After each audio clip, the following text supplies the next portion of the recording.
في مواقف كده بتحصل لأي حد مننا، لحظة بسيطة كفيلة إنها تقلب كيانك كله. إيميل من مديرك، مكالمة سخيفة من عميل عنده مشكلة، انترفيو مهم وحاسس إنك مش جاهز. ده غير ضغط الشغل والالتزامات المالية اللي عليك والديدلاين اللي بيقرب وإنت لسه مخلصتش، طلبات البيت، مشاكل الأولاد. الغريب إنك تبان للناس ثابت، لكن في فوضى كاملة جواك.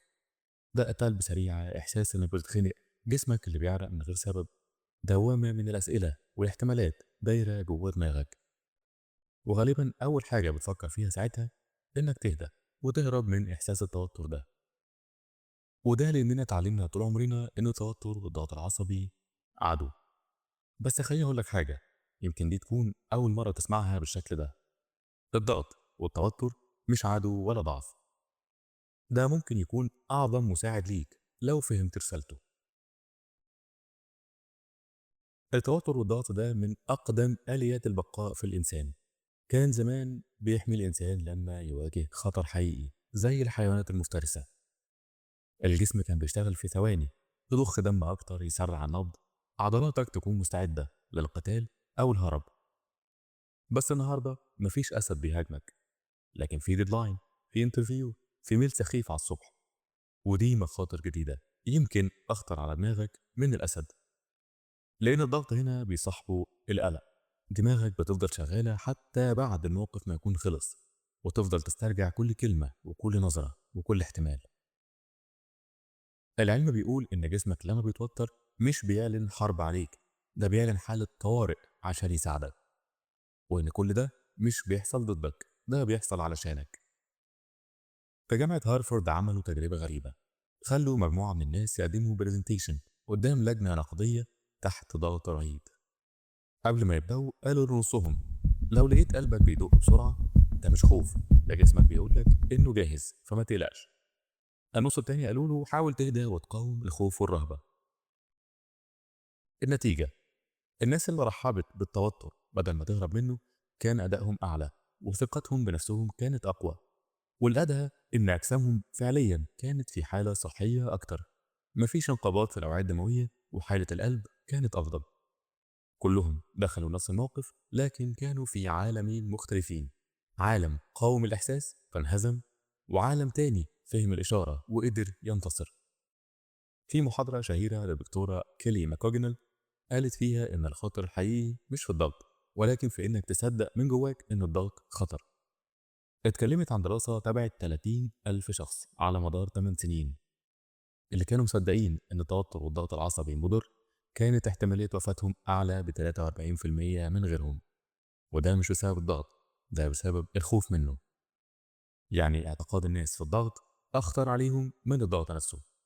وده ببساطة لأن دماغك بتصدقك.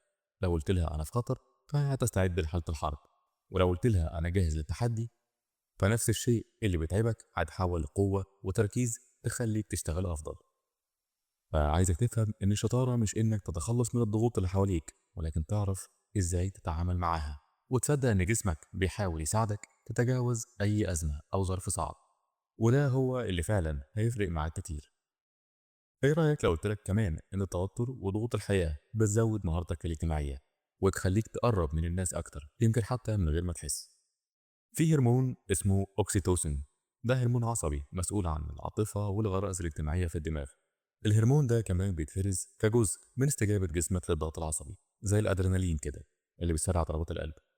جسمك بيفرزه عشان يحفزك تبحث عن الدعم والمساعدة، وده اللي بيخليك في وقت الأزمة تدور على حد تفضفض معاه أو تحكي له. والجميل كمان إن هرمون الأوكسيتوسين ده بيحمي قلبك من أضرار التوتر، بيخلي الأوعية الدموية تفضل مفتوحة ما تنقبضش، ويساعد خلايا القلب على التعافي والتجدد. يعني وجود الناس دي حواليك مش بس بيريحك نفسيا، ده جسمك حرفيا بيتعافى. في دراسة تانية اتعملت على 1000 شخص في أمريكا أعمارهم ما بين 34 و 93 سنة.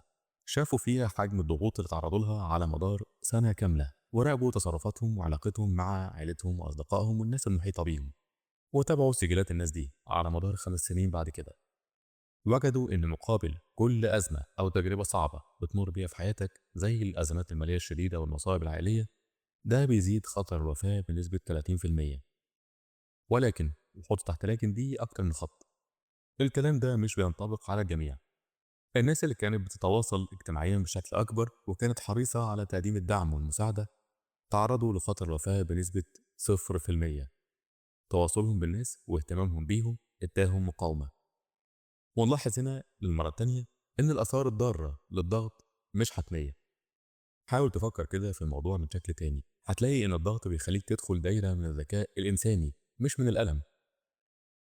مش معنى كده طبعا إنك تحب تعيش تجارب صعبة، ولكن إنك تحاول تغير مفهومك وتصورك عن الضغط، وتحاول دايما تقرا الرسالة اللي بيحاول يوصلها لك.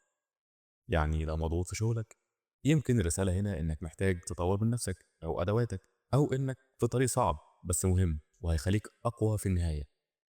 وإنك تتوتر قبل انترفيو أو امتحان ده عادي، زي الرياضي كده لما يكون متوتر قبل البطولة، والممثل قبل ما يطلع على المسرح. لكنهم بيكملوا ويبدعوا لأنهم فاهمين إن التوتر ده جزء من الرحلة. اللي بيتعامل مع التوتر كعدو بيخسر، واللي بيتعامل معاه كمعلم وداعم بيتقوى بيه. مفيش حد أبدا ممكن يعيش حياة من غير ضغوط. كل تجربة أو إنجاز كان فيها شوية خوف ووجع.